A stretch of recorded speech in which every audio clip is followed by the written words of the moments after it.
Have you ever wondered what happens when you flush the toilet or send something down the drain at your house or at school? Well, it flows out through some pipes to the sewers. The sewers run all over the city and collect the sewage, or what we call wastewater, and brings it here to the wastewater treatment center.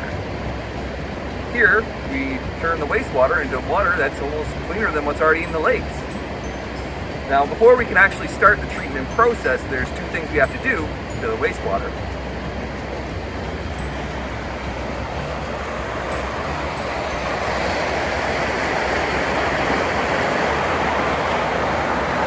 So first, the wastewater comes in and passes through these grit chambers. The grit chambers help settle out anything that's heavy, like rocks and sand.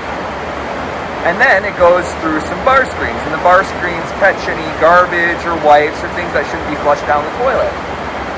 These things can be harmful to our equipment and aren't great for the process.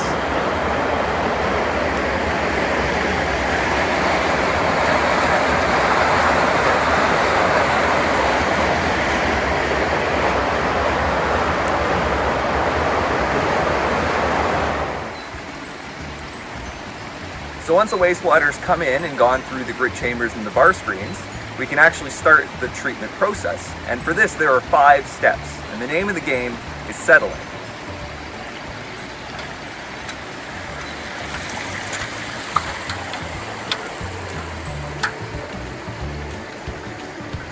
Now, have you ever noticed how if you take something heavy, let's say you take a handful of sand when you're at the beach and throw it in a bucket of water, everything will eventually sink down to the bottom?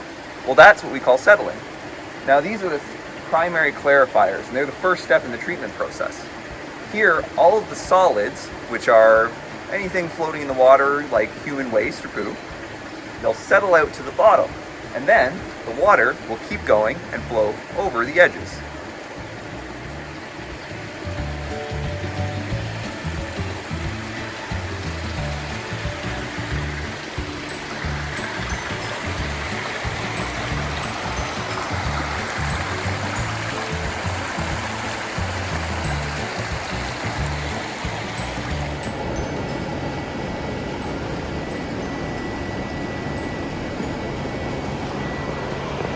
Now that was the water coming from the primary clarifiers, and as you can see, it's still very dirty. So then we come to the second stage of treatment, which is aeration.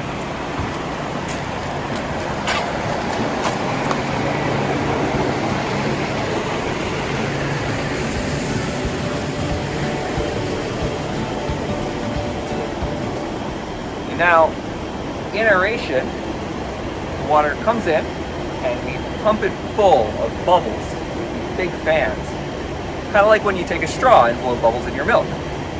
Now, you might be wondering, why would we blow air into the wastewater? Well, inside of the aeration cells are millions and millions of teeny tiny bacteria and bugs.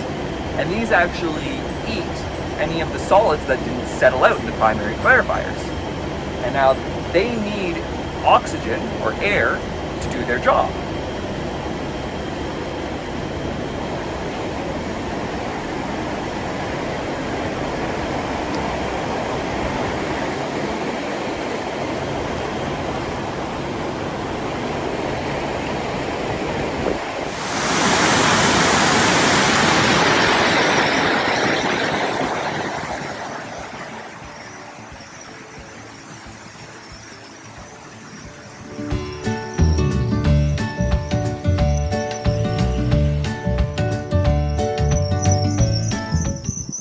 So after the bugs have eaten, they get pretty heavy, and they've also broken down a lot of the solids into forms that'll settle out better.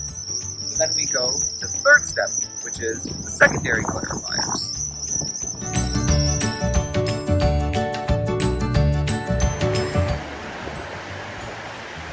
So what you saw on our way down here, and what's right beside me right now, are the secondary clarifiers. Now these actually are a lot like the primary clarifiers and do essentially the same job.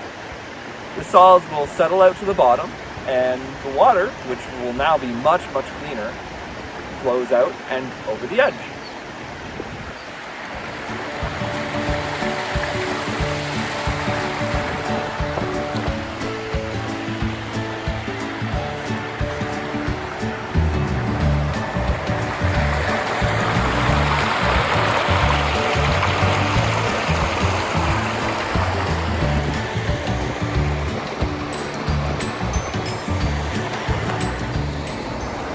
So after the secondary clarifiers, the water then comes here to the fourth step, which is disinfection.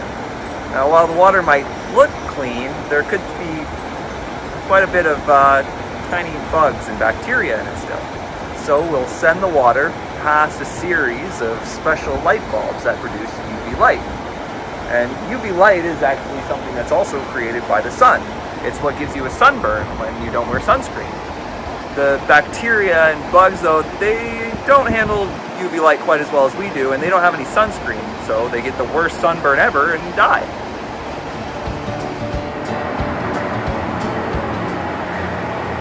So this is inside the building where we have the UV lights. Now, unfortunately, I can't really show you that because it is damaging to our eyes and skin.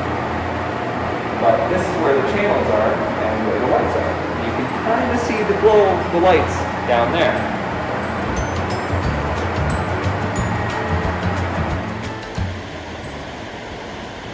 So now that the wastewater has been cleaned, which means it's been treated and disinfected, it then flows out to the river, and then after that, Lake Simcoe.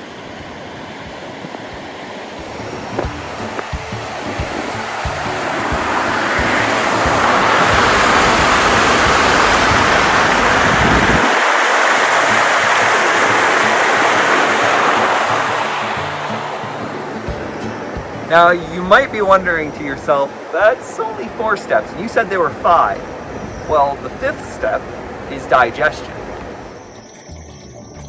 Now, the 5th step, digestion, we take all of the solids that have collected on the bottoms of the primary and secondary clarifiers, and they eventually end up here, where they'll go into the primary digester and then the secondary digester.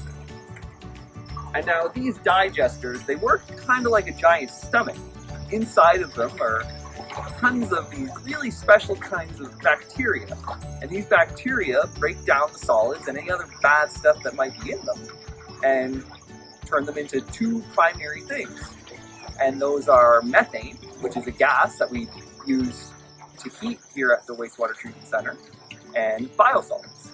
Biosolids are a really strong fertilizer. A fertilizer is something that you put on plants to help them grow.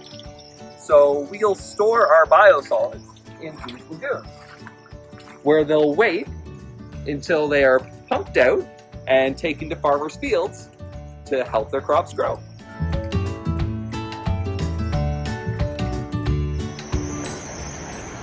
Thanks for coming along with me, guys. I hope this helped for letting you understand how our wastewater comes from our toilets and gets cleaned and then eventually makes it back to our lakes and even helps farmers grow their food for us. This is a really great place, and you can actually get a really good view from here as well. As you can see, there's the OPP headquarters and even the water tower over there in the distance.